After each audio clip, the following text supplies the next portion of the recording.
తెలంగాణ ఆడబిడ్డలకు క్షమాపణ చెప్పేంత వరకు సీఎంను వదిలిపెట్టేది లేదని భారత రాష్ట్ర సమితి వర్కింగ్ ప్రెసిడెంట్ కేటీఆర్ హెచ్చరించారు. మహిళా శాసనసభ్యులను అవమానపరిచిన సీఎంకు మహిళలంతా తగిన బుద్ధి చెప్తారన్నారు.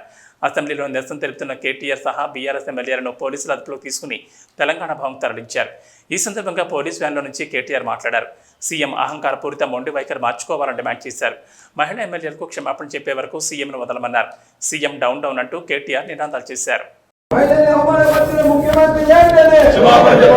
मुख्यमंत्री मंडी भाई करे रशिंचाले मुख्यमंत्री मंडी भाई करे रशिंचाले मुख्यमंत्री मंडी भाई करे रशिंचाले मुख्यमंत्री मंडी भाई करे रशिंचाले मुख्यमंत्री मंडी भाई करे रशिंचाले मुख्यमंत्री मंडी भाई करे रशिंचाले मुख्यमंत्री मंडी भाई करे रशिंचाले We want justice. We want justice. Down, down, down, down, down, down, down, down, down, down,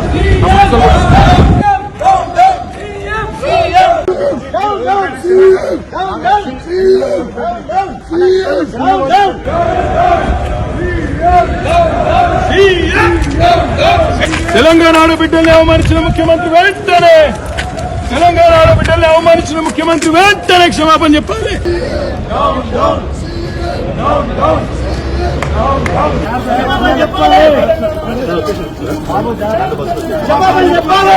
CM CM CM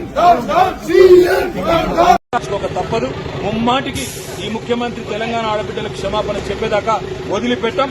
CM CM CM ముఖ్యమంత్రి వెంటనే క్షమాపణ చెప్పాలి తెలంగాణ మహిళా లోకానికి.